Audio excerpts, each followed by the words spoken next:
찬양과 연결되는 제목입니다. 함께 나눌 말씀은 열왕기하 5장, 열왕기하 5장 15절로 19절의 말씀입니다. 우리 한 절씩 교독하며 읽겠습니다. 15절 제가 먼저 읽습니다. 나아만이 모든 군대와 함께 하나님의 사람에게로 돌아와서 그 앞에 서서 이르되 내가 이제 이스라엘 외에는 온 천하에 신이 없는 줄 아나이다. 청하건대 당신이 종에게서 예물을 받으소서 하니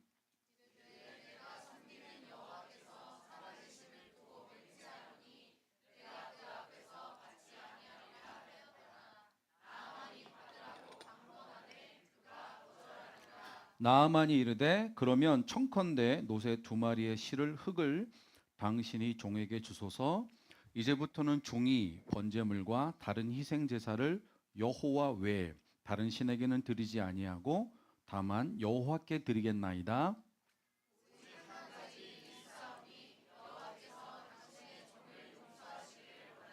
아멘.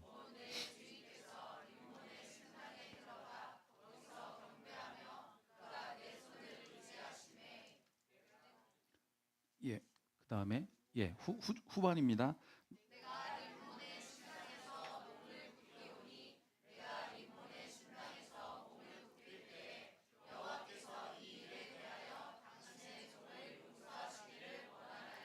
같이 읽습니다. 엘리사가 이르되 너는 평안히 가라 하니라. 그가 엘리사를 떠나 조금 가니라. 아멘.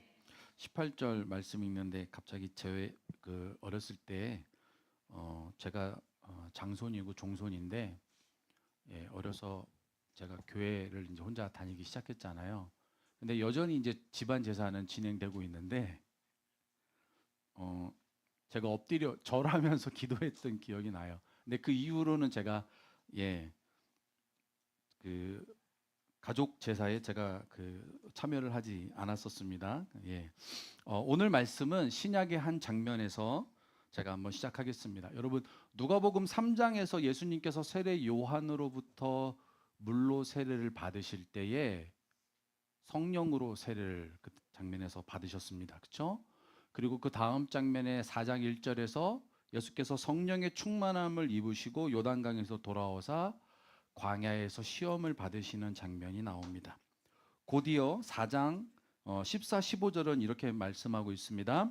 예수께서 성령의 능력으로 갈릴리에 돌아가시니 그 소문이 사방에 퍼졌고 친히 그 여러 회당에서 가르치심에 뭇사람에게 칭송을 받으시더라. 아멘.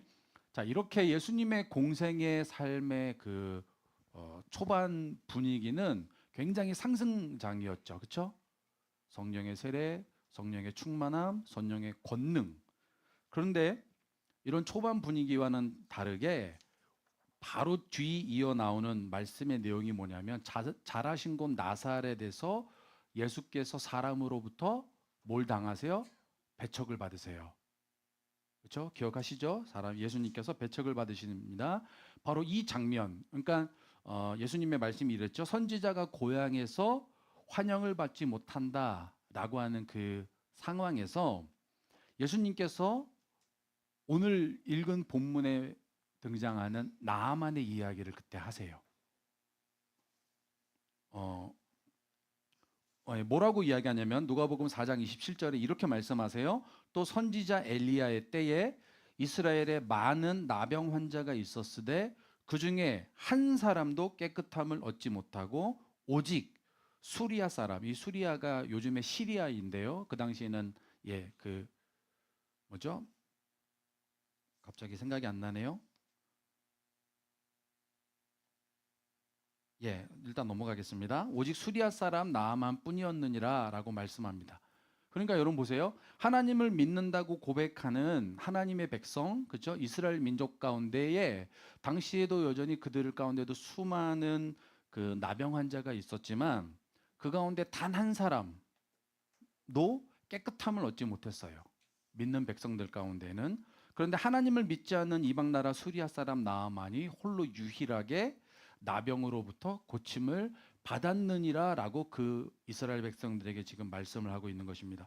이 말씀을 마치자 백성들의 반응이 어땠냐면 28절, 29절입니다. 회당에 있는 자들이 이것을 듣고 다 크게 화가 나서 일어나 동네 밖으로 쫓아내요. 그 동네가 건설된 산 낭떠러지까지 끌고 가서 밀쳐 떨어뜨리고자 하되라고 말씀입니다. 자, 여기서 질문입니다.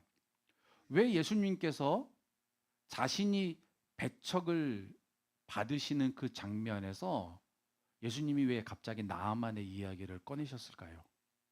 그리고 또 왜 백성들은 그 이야기를 들었을 때에 그 자기가 해석이 됐을 거 아니에요? 근데 화를 내고, 그쵸? 심지어 예수님을 산 낭떠러지까지 끌고 가 밀쳐 죽이고자 했었습니다. 그러니까 결국 이 두 물음에 대한 답이 예수님께서 이 장면에서 하셨던, 즉 이 물음에 대한 답이 뭐예요? 우리가 구약의 그 열왕기 하에 등장하는 나아만을 우리가 어떻게 읽어낼 것인가라고 하는 것에 대한 답이 될 수 있어요. 그 해답을 찾기 위해서 보세요. 예수님께서 자신이 배척을 받으시고 그리고 마침내 십자가에 죽임을 당하시는 그 상황에 딱 맞는 비유의 말씀을 하나 하신 것이 있어요. 마태복음 21장에 등장하는 비유인데 어떤 비유인지 혹시 기억나실까요? 포도원 농부의 비유입니다. 그 비유를 한번 제가 말씀을 그대로 옮겼어요. 한번 들어보세요. 한 주인이 포도원을 만들어 모든 시설과 설비들을 갖춰놓고 농부들에게 세를 주고 타국으로 떠났습니다. 이후 열매를 거둘 때가 가까이 되어 그 열매를 받으려고 자기 종들을 농부들에게 보냈습니다. 그러자 농부들이 종들을 잡아 하나는 심히 때리고 하나는 죽이고 하나는 돌로 쳤습니다. 그 주인은 하나님이시죠. 그 주인은 다시 종들을, 이 종들은 선지자들을 이야기합니다. 그 종들을 처음보다 많이 보내었는데 농부들은 이전과 똑같은 짓을 새로운 종들에게도 행했습니다. 후에 하나님은 내 아들은 존대하리라 생각하고 자기의 아들을 예수 그리스도를 보냈는데 그러자 농부들은 그 아들을 보고 서로 말했습니다. 이는 상속자이니 죽고 그 유산을 죽이고 그의 유산을 차지하자 그들은 끝내 주인의 아들마저 포도원 밖에 내쫓아 죽여버렸습니다. 이 비유의 내용이 어떤 것인지를 우리는 잘 알고 있죠. 예수님께서 이 비유를 마치시고 이스라엘 백성들에게 물으셨어요. 마태복음 20장, 21장 40절 41절에 그러면 포도원 주인이 올 때에 그 농부들은 어떻게 하겠느냐? 그들이 말하되 그 악한 자들을 진멸하고 포도원은 제때에 열매를 바칠 만한 다른 농부들에게 새로 줄지니이다라고 이야기하죠. 그러니까 그들은 뭘 알고 있었어요? 모범답안은 그들은 알고 있었어요. 그렇죠? 예수님의 말씀에 그들은 모범답안은 머리로는 알고 있었죠. 그러나 그들이 어떻게 하냐면 그때 예수님께서 43절에 이렇게 말씀하세요. 그러므로 내가 너희에게 이르노니 하나님의 나라를 너희는 빼앗기고 그 나라에 열매 맺는 백성이 받으리라. 대제사장들과 바리새인들이 예수의 비유를 듣고 자기들을 가리켜 말씀하심인 줄 알고 잡고자 하나 무리를 무서워하니 이는 그들이 예수를 선지자로 알미더라. 여러분 43절의 말씀이요. 조금 전 드린 질문의 답입니다. 뭐예요? 왜 그들이 나아만 장군의 이야기에 화를 냈냐면 나아만 장군의 이야기를 통해 지금 뭐예요? 이스라엘 백성 가운데 하나님을 향한 믿음이 없음을 예수님께서 지금 지적하고 계신 거거든요. 그러니까 스스로를 아브라함의 자손이라고 생각했고 그리고 스스로는 믿고 있다고 생각했던 그 이스라엘 백성들. 그러니까는 구원을 마치 자기 선민들, 하나님의 택한 백성인 자신들만의 뭐라고 생각했냐면 전유물이라고 생각했었는데, 그렇죠? 그리고 그것을 당연한 것이라고 생각했었는데, 안심하고 있었는데, 도리어 뭐예요? 자신들이 너희는 빼앗기게 되고 이방인에게 복음이 확대된다는 것을 그들이 지금 뭐예요? 견디지 못하고 있는 것입니다. 여러분 성경은 뭐예요? 역사적 사실들을 적은 역사적 서술의 책입니다. 그러니까 성경이 뭐예요? 하나님 나라의 이야기예요. 하나님이 백성들을 불러내시고 그죠? 그들을 세워가시는 구원의 놀라운 여정. 복음의 확장에 관한 이야기입니다. 그러니까 성경 66권이 창세기서부터 마지막 계시록까지 이 하나님의 나라 이야기로 전체가 관통되고 있는 것입니다. 그래서 여러분, 나아만 장군의 이야기는 단순히 병이 낫는 여러 가지 치유와 이적 가운데 그냥 하나 정도의 이야기로서 구약에 소개되고 있고, 예수님이 지금 그 이야기를 하고 계신 것이 아니라 뭐예요? 구원론적 관점에서 구원론적 관점에서 나아만의 이야기를 읽어야만 그 말씀이 우리 가운데 하고자 하는 그 이야기가 무엇인지를 우리가 온전히 담아낼 수 있게 되는 것입니다. 그래서 이제 이 관점을 우리가 염두에 두고 나아만의 이야기를 하나씩 한번 살펴보도록 하겠습니다. 열왕기하 5장 1절의 말씀을 죄송합니다. 다시 한번 다 같이 한 번만 읽어 주실까요? 시작.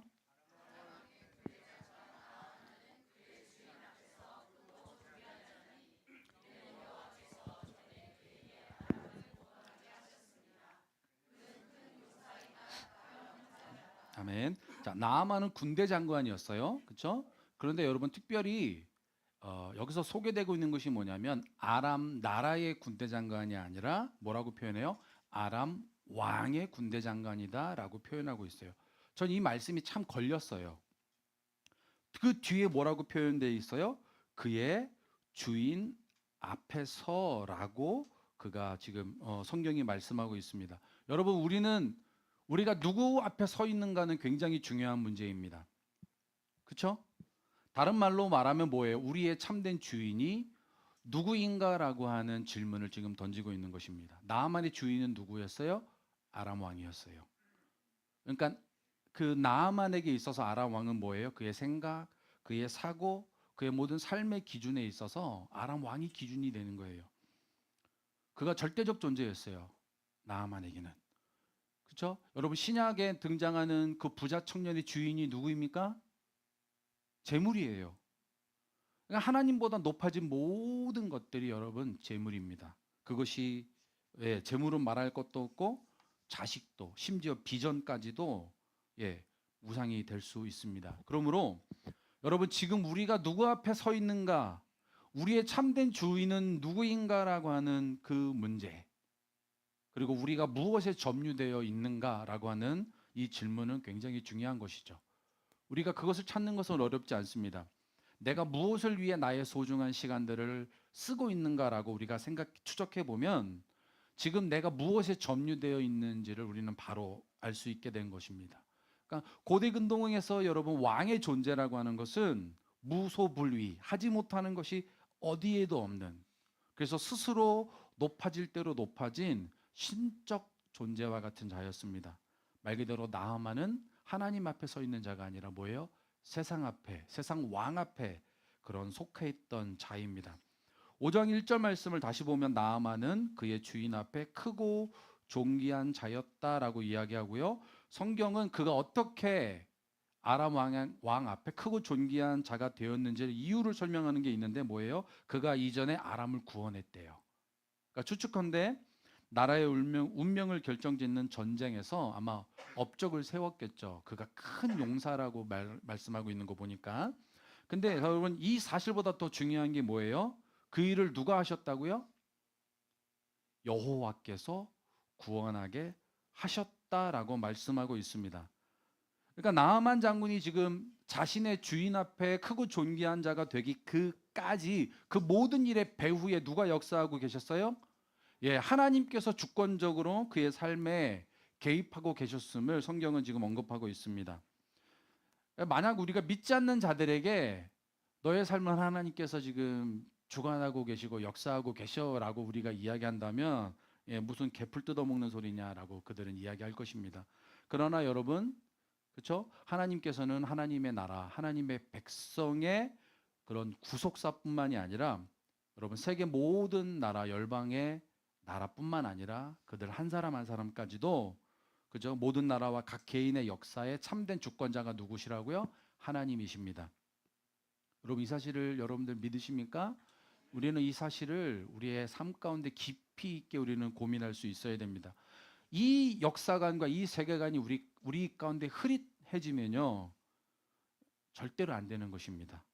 참된 하나님의 백성인 우리들 믿는 자들에게 반드시 필요한 세계관입니다. 하나님께서 모든 역사의 주권자 되신다고 하는 것이. 1절 마지막에 그는 큰 용사이나 뭐했다?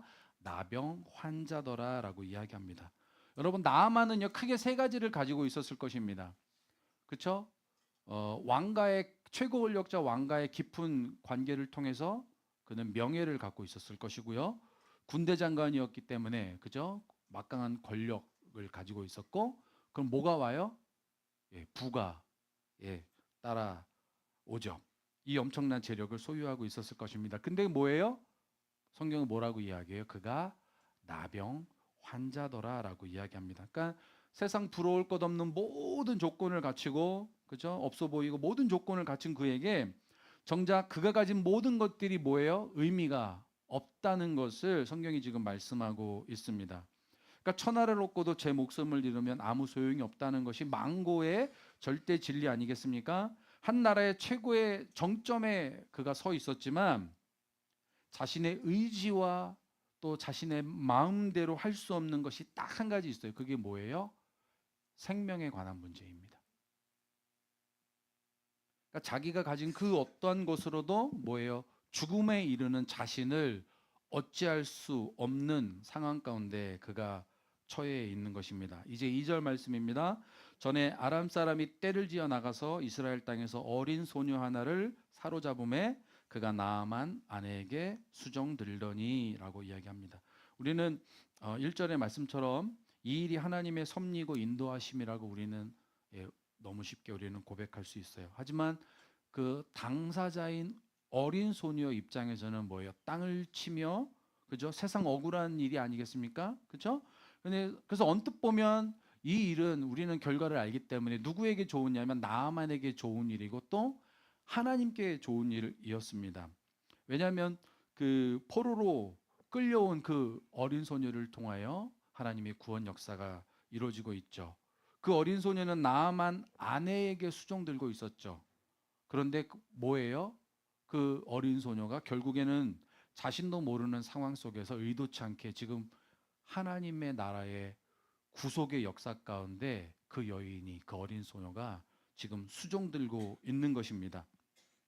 그리고 이 말씀 역시 여러분 1절에서 하나님께서 하게 하셨음이라라고 하는 것과 동일한 맥락의 그런 말씀인 것을 우리는 알 수 있는 것이죠. 3절 말씀입니다. 그의 여주인에게 이르되 우리 주인이 사마리아에 계신 선지자 앞에 계셨으면 좋겠나이다. 그가 그 나병을 고치리이다 하는지라. 보세요. 그 어린 소녀를 통하여 나아만에게 복된 소식, 복음이 임했습니다. 우리 주인이 사마리아에 계신 선지자 앞에 계셨으면 좋겠나이다. 그가 그 나병을 고치리이다 라고 말입니다. 여러분이 지금 저와 여러분이 지금 이 자리에 있는 것은 과거 우리의 삶 속에 뭐가 있어요? 이 어린 소녀와 같은 자들이 분명히 있었고 그들로부터 우리 가운데 복음이 들려졌었다는 확실한 증거가 됩니다. 저도 있었어요. 제가 어려서 새들어 살던 저희 주인집 할머니가 저희를 자꾸 교회로 인도해 주셨고, 그리고 제 나이 13살 때 초등학교 6학년 때 어린이 주일에 저를 교회로 인도한 친구가 있었어요. 4학년 때 그는 4학년 때 같은 반 친구였는데 저를 교회로 인도해 줬죠. 그 친구는 교회를 지금 안 다닙니다. 주여 아버지. 하나님께서 이방 나라 아람의 나아만 한 사람에게 관심이 있으셨고 그 일을 위해 포로로 끌려온 그 어린 소녀를 통하여 지금 복음이 들려지게 하신 거죠. 4절 말씀입니다.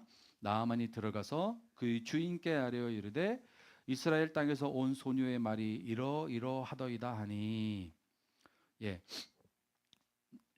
그 여주인과 나아만이 잘한 것이 바로 이거죠. 뭐냐면 하찮은 그 계집종, 포로로 잡혀온 계집종의 말을 가볍게 여기지 아니하고, 그렇죠? 그냥 무시할 수 있었지만 그녀의 이야기에 귀를 기울인 것입니다. 그러니까 복음이 들려졌을 때 내적 감동이 느껴졌을 때 그 감동을 붙들었습니다. 지금 생각해 보면요, 저를 인도한 그 친구 있잖아요. 그 친구가 저를 꼭 그렇게 구원을 해야 되겠다라는 간절함 같은 건 사실 없었어요. 근데 뭐냐면 그냥 운동장에서 마주쳤는데, 그쵸? 어린이 주일인데 너 오지 않을래? 라고 하는 그 말이 제 귀에 들렸던 것이죠. 그래서 만약에라도 저희 교회는 그런 빈도가 굉장히 적은 것 같은데, 만약에라도 예, 그런 감동을 따라 오신 분이 계시다면, 예, 그리고 또 그런 감동이 아니라 하더라도 그런 어린 소녀의 어떤 강권에 못 이겨 이 자리에 오신 분이라 할지라도 너무 감사한 일입니다. 계속해서 주 앞에 나오실 수 있게 되기를 축복합니다. 또 여러분, 그 여주인과 나아만이 그 어린 소녀의 그 말에 귀를 기울일 수 있었던 것에 대한 것이 뭐에 대한 반증이었죠? 그 어린 계집종이 비록 종으로 끌려온 하찮은 삶이었지만, 그죠? 감옥에 있던 요셉처럼 자신이 처한 그 현재의 삶에 그 삶을 아주 잘 살았다라고 하는 것에 대한 반증인 것입니다. 만약 그 소녀가 포로로 잡혀왔으니 불평과 불만만을 늘어놓은 채 만약에 불성실한 삶을 계속 이어갔다면, 그가 내뱉은 그 한마디가, 그쵸? 그 한마디에 그렇게까지 뭐예요? 무게가 실리지 않았을 거예요. 그쵸? 절대로 그렇지 않았을 것입니다. 그러므로 우리가 우리의 삶에 대한 하나님의, 아까 고백처럼 우리의 삶에 대한 하나님의 주권적 개입을 우리가 인정한다면 동시에 우리는 지금 우리가 처한 환경과 고난이 어려울지라도 우리는 그것을 인정해야 됩니다. 불평불만을 늘어놓는 것이 아니라 그러한 삶과 환경일지라도 이를 만드시고 행하시는 분, 또 그것이 되게끔 하게 하시는 하나님이 우리 하나님이심을 우리는 고백할 수 있어야 되는 것입니다. 이제 5장과 6절의 말씀입니다. 아람 왕이 이르되 갈지어다, 이제 내가 이스라엘 왕에게 그를 보내리라 하더라. 나아만이 곧 떠날새 은 10달란트와 금 6,000개와 의복 10벌을 가지고 가서 이스라엘 왕에게 그 글을 전하니 일렀으되, 내가 내 신하 나아만을 당신에게 보내오니 이 글이 당신에게 이르거든 당신은 그의 나병을 고쳐주소서 하는지라. 여러분 보세요. 나아만이 이스라엘에 갈 때 모두 네 가지를 가지고 갔죠. 그렇죠? 은 10달란트와 금 6,000개, 의복 10벌, 그리고 왕의 추천서, 이 네 가지를 가지고 갔습니다. 당시 아람의 의복이 굉장히 귀하기도 귀했고 굉장히 고가의 의복이었다고 해요. 그러나 그것을 우리는 지금 객관적인 가치를 추정할 수는 없죠. 그래서 그거는 차지하고라도 여러분, 은과 금이 요즘 시세로 얼마의 가치가 있는지를 한번 그냥 살펴보면 은 10달란트가 약 340kg이라고 합니다. 은 1kg 실버바이죠. 은 1kg 실버바가 대략 200만 원 정도 지금 시세가 됩니다. 그러면 은 340kg은요 6억 8천만 원 정도, 그냥 단순히 계산을 해도 그렇습니다. 그리고 금 6,000개, 6,000세겔은 68.4kg, 1kg 골드바가 소비자 구매 가격이 대략 1억 5천 정도 합니다. 그래서 금 68.4kg이 한 100억이 넘어요. 100억이 조금 넘습니다. 그러니까 은금이 도합 107억 정도 합니다. 실로 어마어마한 금액이 아닐 수 없죠. 그리고 거기에 107억이라고 하는 재물과 함께 왕의 추천서를 지금 가슴에 딱 품고, 그리고 말과 병거를 길게 거느리고 지금 위풍당당하게 지금 나아만이 행차를 했습니다. 여러분, 나아만이 왜 이렇게까지 했을까요? 그저 병이 낫고자 하는 간절함에서 그랬을까요? 아니, 그렇지 않습니다. 여러분, 지금 나아만은요, 지금 나병 환자로서 지금 이스라엘에게 오는 모습이 아니라 뭐냐면 마치 뭐예요? 포상금을 내가 주겠다는 거예요. 내 병을 고친 자에게 나는 충분히 내가 포상을 주겠다라고 하는 그 자세로, 예, 이 정도 성이면 됐어. 100억이 넘는 은금과 의복과 왕의 친서를 품었으니 이 정도면 나는 정성을 다한, 최선을 다한 거야 라고 그는 지금 나오고 있는 것입니다. 그러니까 뭐예요? 지금 나아만이 구원에 대한 대가를 내가 지불할 수 있다고 생각하는 거예요. 그러니까 문제는 뭐예요, 여러분? 나아만이 아람에 있을 때에 그가 가진 모든 명예와 권력과 또 재물이, 그죠? 아무런 쓸모가 없었잖아요. 그쵸? 그런데 지금 그가 이스라엘 하나님 앞에 나오면서도 뭐예요? 지금 아무런 쓸모없는 짓을 지금 그것들을 통하여 내가 하나님 앞에 서겠다라고 지금 그가 시도하고 있는 것입니다. 그러니까 자기 행위로 하나님 앞에 서려는 시도와 동일한 것입니다. 왜냐하면 그가 아직 이스라엘의 하나님이 어떠한 하나님인지를 아직 모르기 때문이죠. 그래서 뭐예요? 그냥 뭐예요? 줄 건 주고 내가 받을 것은 받겠다. 지금 요구하는 겁니다. 뭐라고 요구하냐면 아까 마지막에 뭐예요? 나병을 고쳐주소서라고 지금 요구하고 있는 것입니다. 7절 말씀입니다. 이스라엘 왕이 그 글을 읽고 자기 옷을 찢으며 이르되 내가 사람을 죽이고 살리는 하나님이냐? 그가 어찌하여 사람을 내게로 보내 그의 나병을 고치라 하느냐? 너희는 깊이 생각하고 저 왕이 틈을 타서 나와 더불어 시비하려 함인 줄 알라 하니라 라고 이야기합니다. 여기 이스라엘 왕은 북이스라엘의 여호람 왕입니다. 여호람 왕, 하나님의 말씀에 귀를 닫고 눈을 감았던 왕이죠. 그러니까 지금 이 왕은요, 지금 모든 되어지는 지금의 그 일이 하나님께서 하고자 하는 일이심을 그는 깨닫지 못했죠. 그러니까 문제의 본질을 파악하지 못하고 자꾸 헛발질하는 겁니다. 그래서 뭘 해요? 극한의 슬픔과 분노 가운데 옷을 찢는 거죠. 내가 사람을 살리는 내가 하나님이냐? 라고 막 소리를 지르는 거죠. 이 말이요, 여러분, 어떻게 보면 굉장히 겸손한 말 같지만 뭐예요? 실은 자기의 믿음이 없음을 지금 고백하고 있는 것입니다. 그가 당연히 하나님은 아니잖아요. 그렇죠? 그런데 뭐예요? 적어도 그 이스라엘의 하나님은 계시잖아요. 그렇죠? 또 그 이스라엘에 누가 있어요? 엘리사 선지자가 있잖아요. 그러면서 그 선지자 앞에 물을 수 있어야 되는데 그냥 그 앞에 상황이 또 어쩐지를 모르니까 그러니까 그 믿음이 없다 보니까 지금 생각이 어디에 미치냐면 아람 왕이 그 신하의 병을 빌어 틈을 타서 다시 이스라엘과 전쟁을 일으키려 한다라고 지금 그는 오해하고 있는 것입니다. 여러분, 영적 어둠이 이렇게 무섭습니다. 그렇죠? 영적 어둠이 이렇게 무서운 결과를 낳습니다. 근데 역시 선지자 엘리사가 이 모든 되어지는 일이 어떻게 돌아가고 있는지를 그는 훤히 꿰뚫고 있었습니다. 8절 말씀입니다. 하나님의 사람 엘리사가 이스라엘 왕이 자기의 옷을 찢었다 함을 듣고 왕에게 보내 이르되 왕이 어찌하여 옷을 찢었나이까? 그 사람을 내게로 오게 하소서. 그가 이스라엘 중에 선지자가 있는 줄을 알게 하리이다 라고 이야기합니다. 여러분, 왕이 옷을 찢었다라고 하는 것은요, 국민들에게는 그렇게 단순한 문제가 아닙니다.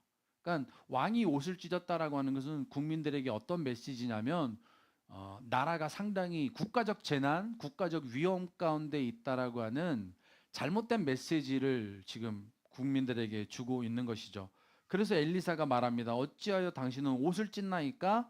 그 사람을 내게로 오게 하소서. 그가 이스라엘 중에 선지자가 있는 줄을 알리이다라고 이야기합니다. 개역 개정판에 보면 선지자가 있는 줄을 알리이다라고 하는 말의 의미가 조금 모호해요. 이 말은요, 여러분, 시제가 뭐냐면 미래형입니다. 그래서 이스라엘에게 선지자가 있는 줄을 그는 알게 될 것입니다 라고 하는 표현입니다. 근데 여러분, 단순히 이것이 선지자, 그러니까 이스라엘의 선지자 엘리사, 내가 있는 줄을 알게 될 것입니다 라고 말하고 있는 것이 아니라 뭐냐면 나아만에게 있어서 그를 구원할 자가 이스라엘의 한 분 하나님밖에는 없는 것을 그 사람이 알게 될 것입니다라고 하는 이야기를 지금 하고 있는 것입니다. 그래서 9절, 12절 말씀 이제 한번 보겠습니다. 나아만이 이에 말들과 병거들을 거느리고 이르러 엘리사의 집 문에 서니 엘리사가 사자를 그에게 보내어 이르되 너는 가서 요단강에 몸을 7번 씻으라 내 살이 회복되어 깨끗하리라 하는지라. 나아만이 노하여 물러가며 이르되 내 생각에는 그가 내게로 와서 서서 그의 하나님 여호와의 이름을 부르고 그의 손을 그 부위 위에 흔들어 나병을 고칠까 하였도다. 데메섹강 아바나와 바르발은 이스라엘 모든 강물보다 낫지 아니하냐? 내가 거기서 몸을 씻으면 깨끗하게 되지 아니하랴 하고 몸을 돌려 분노하여 떠나니. 여러분, 이제 말씀이 이제 후반부입니다. 조금만 더 집중해 주십시오. 여러분, 나하만이 이스라엘 왕 앞에서 물러나서 지금 엘리사의 집 앞에 이를 때까지, 그죠? 그 길이 얼마 정도 되는지 모르겠지만 그 길 위에서 내내, 그 길 위에서 내내 나아만이 뭔가를 예상하고, 그렇죠? 상상했던 그림이 있었던 것 같아요. 11절에 보니까 그가 내게로 와서 하나님 여호와의 이름을 부르고 그의 손을 그 부위 위에 흔들어 나병을 고칠까 하였도다. 그러니까 그가 예상한 건 그거였죠. 그렇죠? 이방 나라의 그 주술사들이 행했던 그 치료적 행위, 그 정도를 아마 나아만은 생각하고 기대했던 것 같아요. 그런데 어땠어요? 엘리사가 문도 열지 않았어요.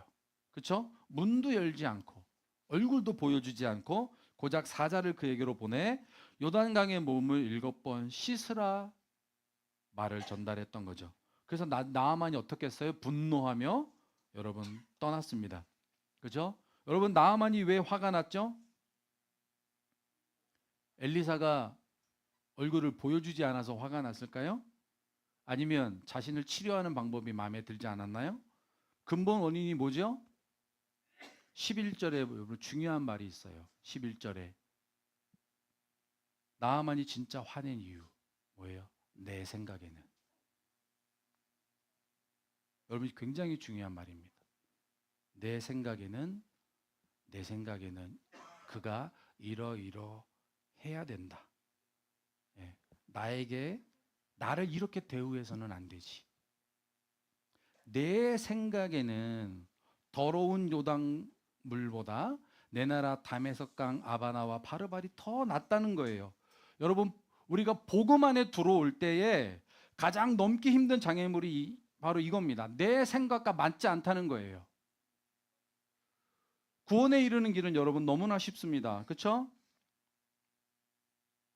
나아만에게 제시된 복음이 여러분 어려운 게 아니었어요. 그저 몸을 7번 씻으라. 그것이 여러분 복음에 숨겨진 비밀입니다. 복음, 그러니까 구원에 이르는 길은 너무 쉬워요. 그저 요단강에 7번 몸을 씻으라는 겁니다. 처음에 이 말을 들었을 때 두 귀를 의심했을 것입니다. 그게 다야? 정말 그게 다야? 정말 이 더러운 요단강에서 내가 몸을 7번 씻으면 나아만은요, 아까 본 것처럼 여러분 자신의 병이 낫기를 위하여 100억이 넘는 돈을 지불할 의사가 있었어요.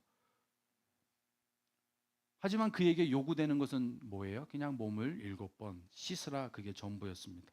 여러분, 하나님께서 우리의 죄를 위하여 지불하신 대가는 실로 어마어마한 것이죠. 자신의 아들을 십자가에 내어 주신 것이죠. 그러나 구원을 받는 우리 입장에서는요, 뭐예요? 그저 그 사실을 믿으라는 거예요. 값은 이미 다 지불되었으니 너희는 믿음으로 말미암아 그저 은혜를 구원으로 받으라고 이야기하고 있는 것입니다. 그죠? 여러분, 광야의 백성들, 광야의 이스라엘 백성들이 불순종함으로 그 불뱀에 물려 죽어가고 있을 때 이스라엘 백성들에게 제시된 조건이 딱 하나였어요. 뭐였어요? 놋뱀을, 장대에 높이 달린 놋뱀을 그저 쳐다보라는 것이었어요. 그런데 여러분, 인간이라는 존재가 뭐예요? 내 생각과 맞지 않으면 그냥 내 생각에는 이걸 반복하다가 뭐예요? 끝내 기어코 죽음에 이르게 되는 것입니다. 고린도전서 1장 18절 19절 말씀이 바로 그것을 정확하게 말씀하고 있습니다. 십자가의 도가 멸망하는 자들에게는 미련한 것이요 구원을 받는 우리에게는 하나님의 능력이라. 기록된 바 내가 지혜 있는 자들의 지혜를 멸하고 총명한 자들의 총명을 패하리라 하였으니.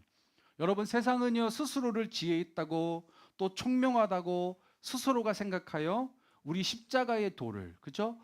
십자가에 달리신 예수를 믿음으로 말미암아 구원받는다는 이 단순한 진리를 그들은 미련한 것이다라고 치부해 버리고 마는 것입니다. 그러니까 계속 뭐예요? 내 생각에는 반복하는 것이죠. 그러니까 인간이 여러분 하나님을 만나게 되는 최종 지점이 바로 이거예요. 구원에 이르게 되는 전제 조건이 뭐라고요? 내 생각을 내려놓는 겁니다. 이 생각을 내려놓을 때 여러분 우리는 구원에 이르게 되는 것입니다. 오늘 오늘 말씀에도 제가 더 적진 않았지만 여러분 우리의 영적 성장을 위해서도 이게 너무 중요해요. 우리의 영적 성장을 위해서도 내 생각과 맞지 않으면 어떻게 해요? 교회를 떠나고 또 목회자를 향하여 또 옆에 있는 또 다른 우리의 지체들을 향하여 내 생각과 맞지 않는 부분들을 끊임없이 우리가 지적하고 찌르고 있는 것입니다. 여러분 생각이 내려놓아지게 되기를, 그러한 축복이 임하기를 기도합니다.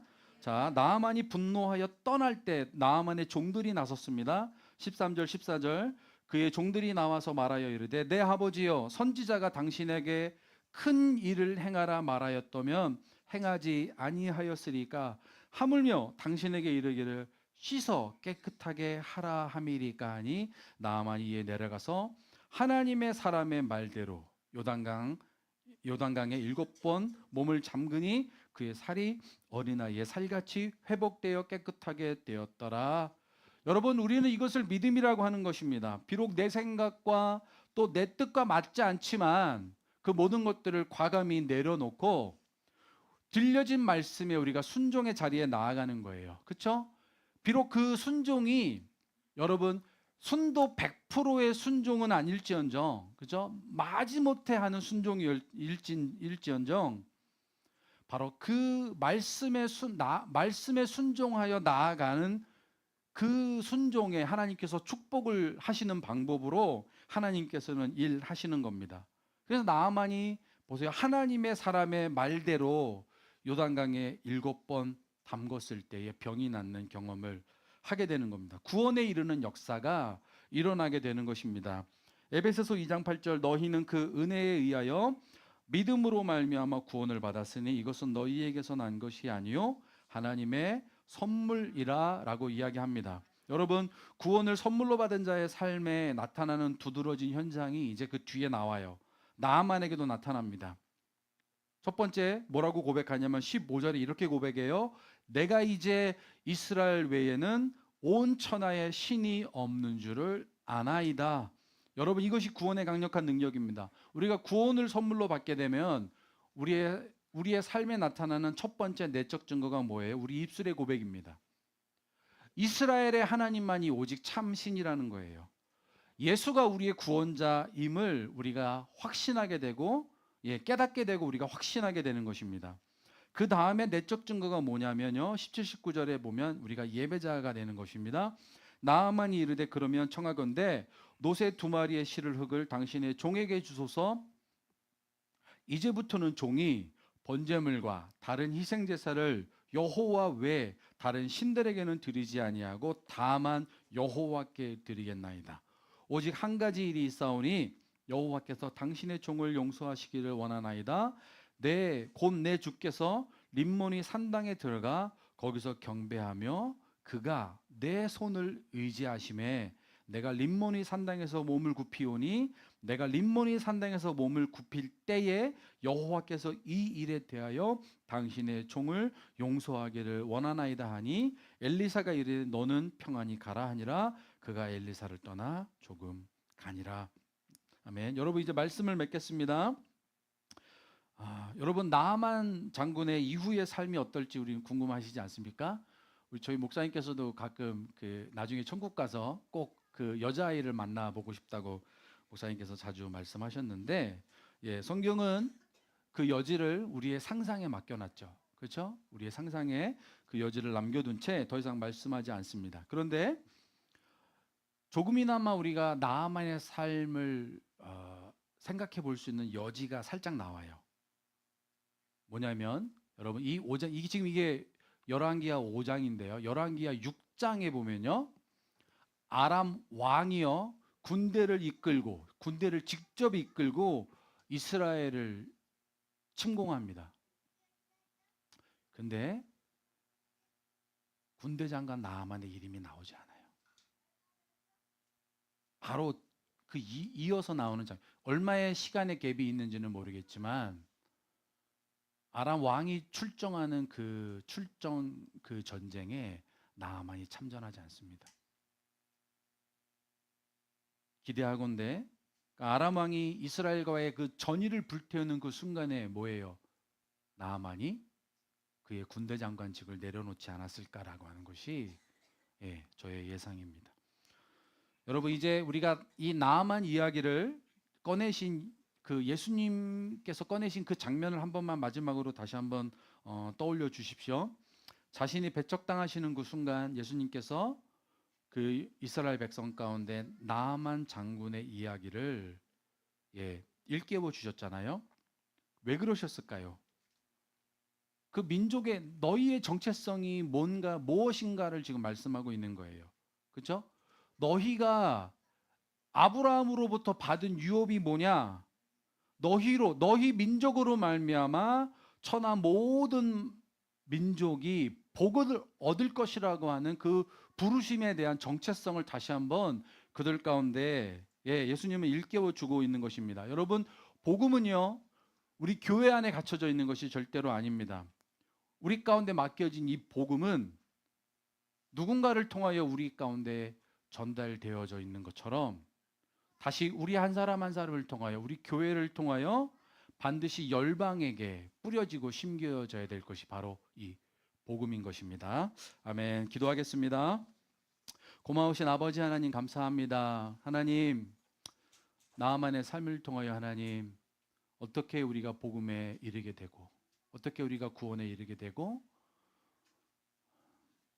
그 구원받은 자의 삶이 하나님 어떻게 변화되었는지를 살펴보았습니다. 하나님 선교가 무엇입니까? 하나님 전도가 무엇입니까? 예배가 없는 그 땅에 예배의 자리를 만들고 하나님을 높여 찬양함이 없는 그곳에 하나님 우리가 복음이 심겨져 그들로 하나님을 알게 하는 하나님 이 유업을 받은 저희들입니다. 하나님 우리의 부르심 앞에 하나님 이 부르심 앞에 우리가 아멘으로 화답할 수 있는 사랑하는 우리 보성장로교회 모든 식구들 될 수 있도록 주님 축복하여 주시옵소서.